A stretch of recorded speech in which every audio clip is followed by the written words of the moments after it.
What's going on, guys? Mora here, bringing you week 3 of the EGL season 4. We're facing Vince and his Carolina Charzards.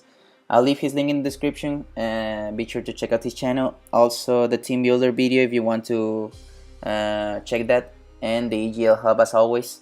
So yeah, looking to the match, as I said, I felt really nervous like when I saw his team. He brought almost everything I expected. Maybe Furfur was the thing that surprised me, but I mean, I think I had ways to deal with it. So yeah, divisional match, I want to win, and you'll see this match will be so good and so intense till the end. So it could have gone either way, in my opinion. And yeah, I mean, a quick recap of my team. If you don't want to check the team builder video, I have a defensive Melodic, my win con, a nasty plot Rick Room Cofagrigus with HP ground for the Heatran, physically defensive Donphan with rocks and rapid spin, Gardevoir with just Hyper Voice and 3 support moves, Klefki with Switcheroo, Choice Band, Toxic and Thunder Wave plus Dazzling Gleam, especially defensive, and a White Lens, Hurricane, Focus Blast, Tailwind, Taunt, Tornadus, which is just there for like a backup plan in case something goes wrong with Altaria. But other than that, like, I just need the damage for the Cofagrigus sweep at the end. And yeah, I mean, that's my team. Looking at his team, he brought pretty much as I said that he will bring. And looking at my lead, I think I can lead off with Klefki and try to Toxic OT with anything that he needs because I'm Prankster. So I'm gonna decide to lead with that, as you'll see. So yeah, let's go into the match. He decides to lead off with Furfro as I lead off with Alicia, and I'm gonna go for the Toxic because I don't know if this thing is a setup Pokemon or not. He decides to go for the T-Wave. I mean, it's fine. It's annoying, but it's fine. I got the Toxic there now. I'm choice locked, so I need to switch. Going into the Donphan because I can take a from the Furfro and Heatran, which was his switch. I can still EQ that. Now I know here he will mainly fear them if I'm offensive, and I'm gonna go for the Toxic, predicting that Rotom.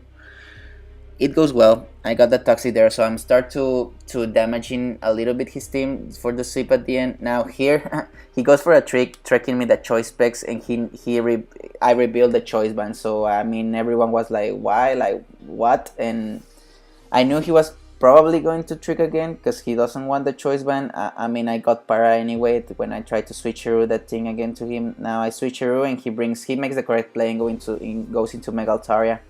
I need to switch because I don't know the set of this thing, and I'm gonna go into my kind of check counter to this, which is Danny, and he starts to set up. Man, this is scary, so I just go for the haze and rebuilding it.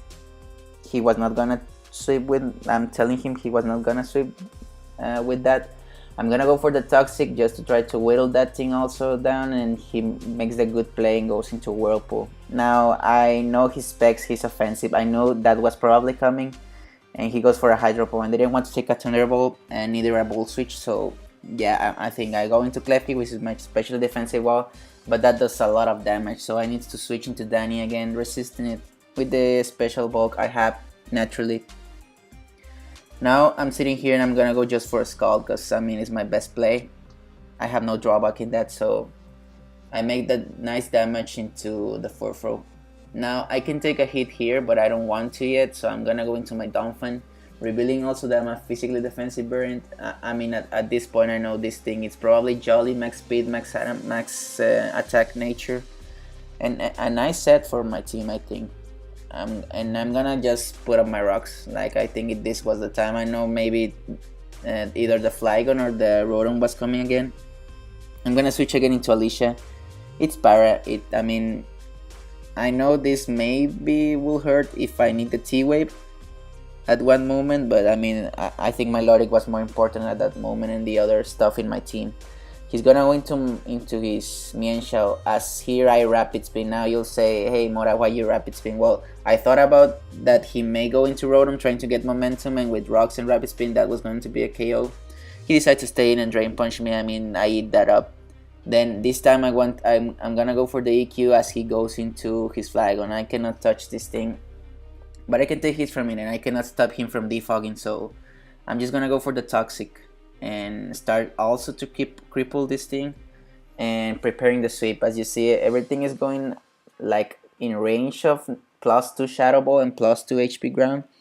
So I'm liking that. Now he's sorry for that. Now he's going into he's gonna defog, and I'm gonna go into my cell, the most expendable member of my team, I think, and I'm just gonna go for the Hurricane. This damage tells me that he's a specially defensive set, which I expected. So I mean, I expected rocks here, so I decided to taunt it. I don't want rocks in my side of here. He gets the burn with a lava plume. I mean, I cannot do that. Do anything about that. I don't want to raise the focus blast yet, so I'm gonna go into my melodic, and he reveals the ancient power, and I say, please, please, Hacks Gods, like a boost from this thing, really. Like I don't need this at this point of the match. So yeah, thankfully he didn't get it. And I'm just gonna throw up Skull. He has no switchings now, and Whirlpool is finally down. I mean, besides Altaria, I think one of the biggest threats to my team. He's gonna go into 4-throw trying to T-wave me. I mean, yeah, I understand this play. Danny was giving him some troubles, but now I have my Marble Skull activated, and I can take hits pretty decent. Even better now. I just go for a recover, be with the most possible health I can, and I'm gonna throw again Scald. And this time he goes into Altaria, and I get the burn, guys. I get a clutch burn. At this moment, I don't think he has heal bell, so this is great.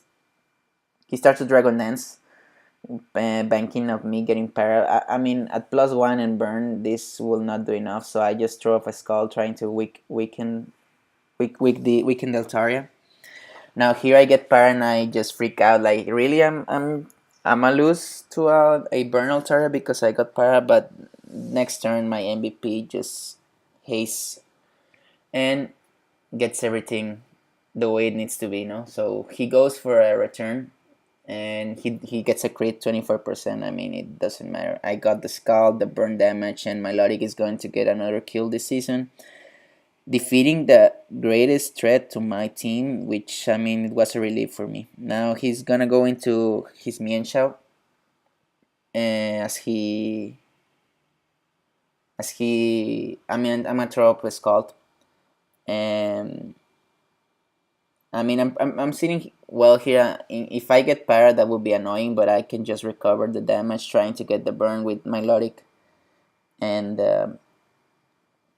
I mean, if I get the burn here, it was pretty much game in my opinion. Like, I'll be still really healthy, but no, like, I'm not getting the burn I need. I mean, at the end, I knock him out.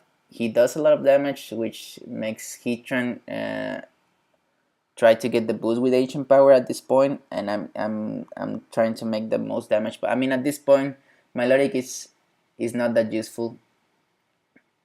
It's para, and as you can see, this can happen, and I don't want that to happen in a situation where it's not the best for me. So I just let him go down. And the problem is Heatran is getting a lot of leftovers, so I'm getting a little bit scared now. I mean, at this point, Apocalypse just needs to get out of Trick Room, Nasty Plot, and try to sweep, because I need the damage. That's my only play, in my opinion. I don't want to risk a Focus Blast. I don't have HP ground in Gardevoir, so yeah, I mean, he gets the burn with Lava Plume. That sucks because that stops my sweep. I got the Nasty Plot. Now I'm gonna go for HP ground, doing 90% damage. I mean, that's crazy, but I mean, I will not be able to knock him out at what hit. Now here it's a clutch play from the battle. The obvious play is for me to go for HP ground, maybe, but he can go to Flygon, and that will stop my sweep. I mean, Flygon was a pretty nice health, and I'm at 7%. With the burn, I will go down.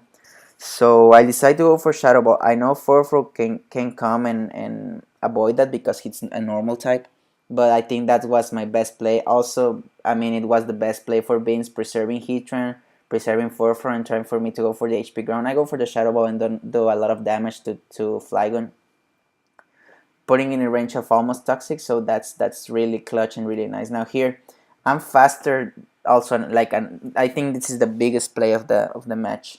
I'm faster in the Trick Room, though I don't have anything to hit it. I mean, Rapid Spin kills, but Heatran, I think it's sitting at 16%, and Hyper Voice from my Gardevoir doesn't kill at that range. And I don't want to risk a Focus Blast with Tornadoes. I mean, that's the worst thing that can happen to me. So my best play here is to set up rocks, put Heatran in range of Hyper Voice, and try to win the game like that. That's what I'm gonna do. I set those rocks as he EQs me and goes down to the Toxic. So everything is going the way I expected. Everything's going fine.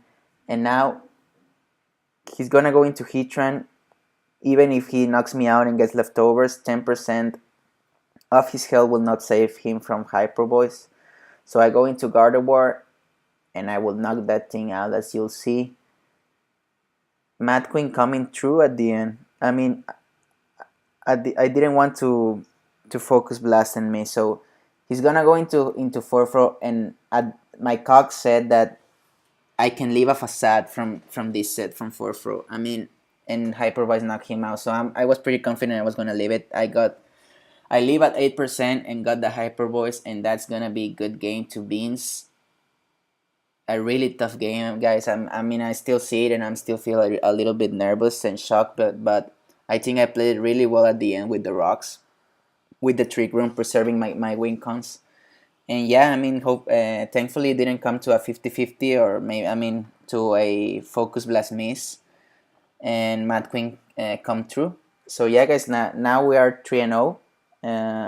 We're sitting in the top 4 division, which is nice. And yeah, I mean, we won our 2 divisional matches. We are just missing against David, but that will be in week 5. Sorry. Next week we're facing. We're in an interdivisional match, the first one of the season, and we're facing my friend, my real good friend, Nutcracker and Andres. I mean, we're really good friends. I think like from 6 years ago. He's one of my best friends, if not the best friend that I have. In Pokemon and in life. I mean, he got me into Pokemon. As I said, he's one of my best friends in real life. So if not the best, so yeah, I mean, it will be pretty fun. Like, we always mess around. We always mess around about our battles. I have a decent record against him in leagues. I think he only beat me once or twice, as I beat him like 4 times. But I mean, this season he has a scary team. I think, I know I always say that, but I think almost all of the teams this season drafted really well. So you'll see. I mean, I'll try to come up with the win. If I lose, I mean, I prefer to lose to my friend than to anybody else. And also because we're sitting at a 3-0, 3-1 will be also fine. But I mean, at the end I'm gonna win, because he's my friend, but we have we're kind of rivals in Pokemon too. So yeah, it will be nice to win and come up with the 4-0 record. So yeah, guys, again, Vince, great battle. I hope to battle again against you again. Hopefully a good battle too. So yeah, I mean, be sure to check out him, and guys, don't forget to leave a like, subscribe if you're new. Thanks for the support. And we'll see you the next time. Bye.